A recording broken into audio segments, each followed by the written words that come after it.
Assalamualaikum warahmatullahi wabarakatuh. Halo teman-teman. Pada hari Rabu 7 Oktober 2020, saya diundang dalam satu rapat kecil. Di situ membahas tentang GPMB, Gerakan Pemuda Minat Baca, bersama dengan Dinas Perpustakaan dan Kearsipan Kabupaten Blitar. Yang waktu itu dihadiri oleh Mbak Selvian, Mbak Lili, dan satu lagi, saya lupa namanya, kayaknya namanya Pak Ramli atau Pak Rafli. Diskusi itu membahas tentang regenerasi GPMB yang rencana akan dilaksanakan pada hari Jumat tanggal 9 Oktober 2020. Jadi bayangkan hari Rabu tanggal 7 kita diundang, saya terutama mewakili Forum Lingkar Pena bersama Ketua FLP waktu itu, Mas Hendra Burhanuddin. Jadi hari Rabu diajak diskusi dan hari Jumat ternyata acaranya. Regenerasi GPMB itu mengundang beberapa pihak atau beberapa stakeholder atau beberapa instansi, diantaranya tentu adalah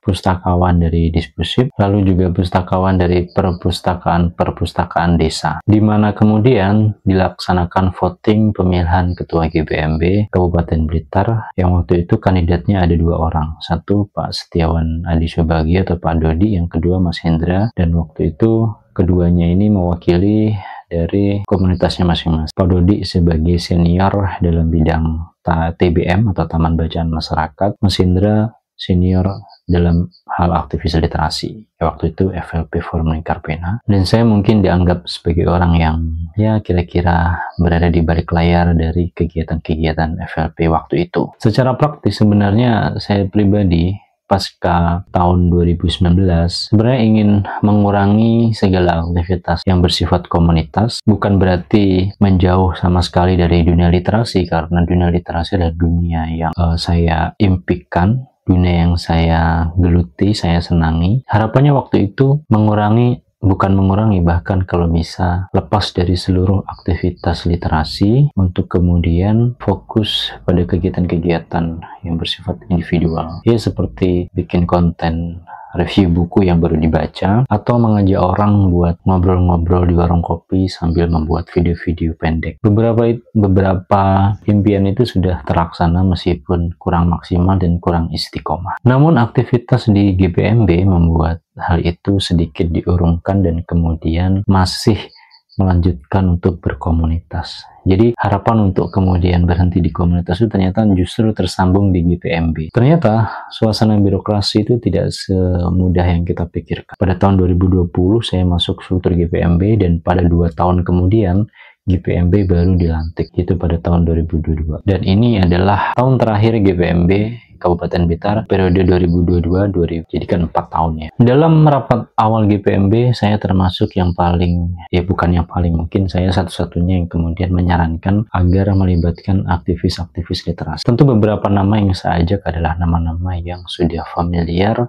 di bidang literasi, terutama di komunitas yang kami berada di situ, yaitu Forum Lingkar. Ya di situ ada banyak sekali, John, Pak Heru Patria, Rizky, Zulfa, dan macam-macam. Dan termasuk penulis yang memproduksi konten-konten lokal. Ya saya menghubungi mereka untuk kemudian bersediakah menjadi pengurus GPMB. Ternyata di sela masa tunggu selama 2 tahun, kemudian ada inisiatif dari 2 orang, yaitu John dan Galang. Ya awalnya memang keduanya berencana bikin kegiatan pertemuan yang mana di situ ada membaca puisi dan sebagainya, bermusikalisasi puisi, bernyanyi dan sebagainya. Waktu itu rencananya di Amphitheater Perpustakaan Bung Karno. Namun karena John kemudian sudah beraktivitas di Dinas Perpustakaan dan Kearsipan Kabupaten Blitar, maka kegiatan itu kemudian ditawarkan kepada kepala dinas untuk dilaksanakan di Dinas Perpusip, dan disambut dengan antusias oleh kepala dinas waktu itu, Pak Krisna Triatmanto. Singkat cerita lahirlah Suara Sastra. Saya tidak ikut Suara Sastra sejak episode awal. Saya baru masuk di episode kedua. Itu pun tidak ngapa-ngapain, hanya sekedar hadir. Memang waktu tidak ada pikiran bahwa kemudian di situ akan tampil dan sebagainya. By the way, saya adalah orang yang sebenarnya nggak terlalu suka tampil baca puisi di depan publik, karena ekspresi puisi saya itu adalah ekspresi puisi kamar, puisi yang ingin saya baca sendiri, saya nikmati sendiri. Ya kalaupun harus dipublikasi itu dalam bentuk konten, dimana dalam konten itu kan tentu sudah ada rekayasa, mungkin rekayasa editing, ataupun ketika kita baca salah kita bisa ngulangi lagi. Ada proses-proses dimana ketika itu tersaji di publik sudah dalam kondisi yang sudah lebih layak. Daripada kita membaca live di mana mungkin bacaan acara saya membaca, mendeklamasi atau apapun itu namanya tidak terlalu menarik bagi orang. Itulah kenapa saya sebenarnya tidak mau. Tapi tidak tahu kapan mulainya tiba-tiba saya jadi sering menjadi pembawa acara MC Suara Sastra. Dan itu sebenarnya jadi satu hal yang baru karena saya bukan orang yang pandai dalam menjadi MC. Kalau moderator mungkin oke lah, dikit-dikit bisa. Tapi kalau MC itu adalah dunia yang sebenarnya MC itu adalah dunia yang saya hindari karena saya bukan orang yang bisa meriah, cheerful, apalagi formal. No. Ya meskipun dulu pernah jadi MC perpisahan sekolah, tapi itu pun duet sama anak-anak broadcast yang dia tentu secara jam terbang sudah punya pengalaman yang lebih banyak. Tidak terasa, singkat cerita bla bla bla bla gitu kan, saya ternyata masih ikut berkomunitas gitu. Jika ada hal kecil kemudian saya juga ikut mengajak Suara Sastra dalam kolaborasi, misalnya bersama dengan RP3A, Relawan Pemuda Peduli Perempuan dan Anak, untuk ikut mengkampanyekan Ruang Setara, dan juga termasuk ketika ada festival Ruang Setara di Poltekkes. Apalagi ya, termasuk kemarin kegiatan-kegiatan yang kemudian saya pun pada akhirnya kembali menjadi panitia dalam kegiatan-kegiatan suara. Termasuk yang terakhir adalah Milad Suara Sastra ketiga yang dilaksanakan di TBM Taman Bacaan Pintar Kademangan miliknya Pak Setiawan Adi atau Ketua GPMP. Nah, sebenarnya apa yang dilakukan Suara Sastra itu adalah bagian dari yang dulu pernah juga kami upayakan di FLP. Kalau kita lihat pada eranya, FLP itu adalah komunitas literasi yang di situ mencakup banyak hal. Satu, kalau pertemuan mingguannya adalah belajar. Yang kedua, ada kegiatan-kegiatan yang bersifat festival, baca puisi, bernyanyi, dan sebagainya. Waktu itu tempatnya di Amphitheater Perpustakaan Bung Karno. Minimal kegiatan-kegiatan itu terjadi 3 kali dalam setahun, yaitu pada bulan Juni, Agustus, Oktober, dan November. Antara bulan itu minimal 3 kali FLP bikin event yang di situ mirip dengan Suara Sastra sekarang gitu. Lalu selain itu FLP juga menerbitkan buku. Selain menerbitkan buku, yang keempat adalah diskusi buku. Nah, pada eranya 4 hal itu dulu ada di FLP. Sekarang ada banyak komunitas yang mengcover 4 hal tersebut.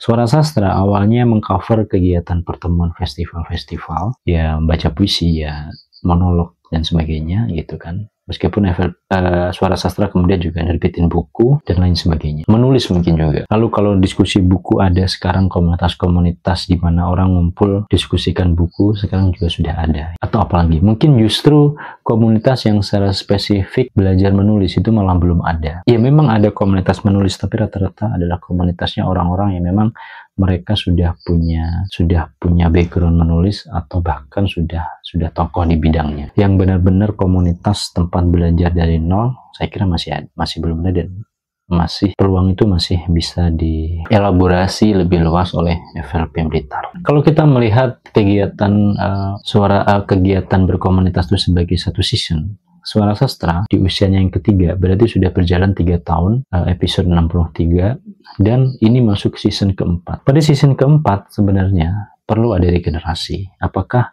komunitas ini kemudian akan identik pada 1-2 orang, atau memang ini komunitas yang nantinya akan regenerasi. Nah, kalau kita melihat memang Suara Sastra itu tidak bisa disebut komunitas, dia lebih cocok sebagai perkumpulan. Dalam perkumpulan tidak ada suatu hal yang terdesain secara formal. Berbeda halnya dengan FLP yang dia bukan hanya komunitas, tapi itu organisasi, punya ADART, bahkan punya struktur dari tingkat ranting, cabang, wilayah, pusat yang tersebar di seluruh Indonesia, bahkan seluruh dunia. Ya bisa dibilang FLP itu adalah ormas kepenulisan. Nah, sebagai suatu ormas atau sebagai suatu organisasi tentu perlu mempertimbangkan regenerasi. Untuk itu kenapa saya sudah tidak mau lagi mengurusi FLP Blitar, karena perlu adanya regenerasi.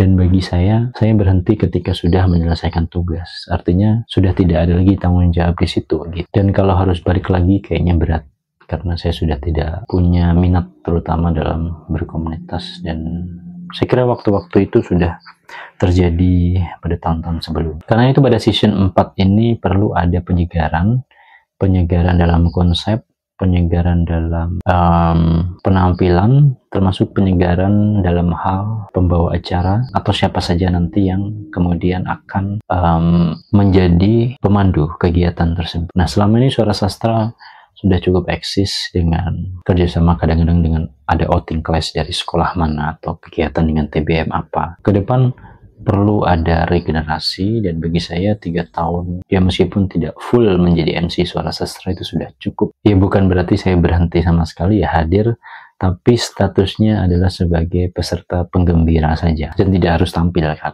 Jadi demikian, tetap semangat dan semoga literasi terus berkembang, beregenerasi dengan maksimal gitu kan. Dan itu artinya proses sejarah akan terus bertumbuh dan aktor-aktor baru akan lahir. Salam literasi. Wassalamualaikum warahmatullahi wabarakatuh.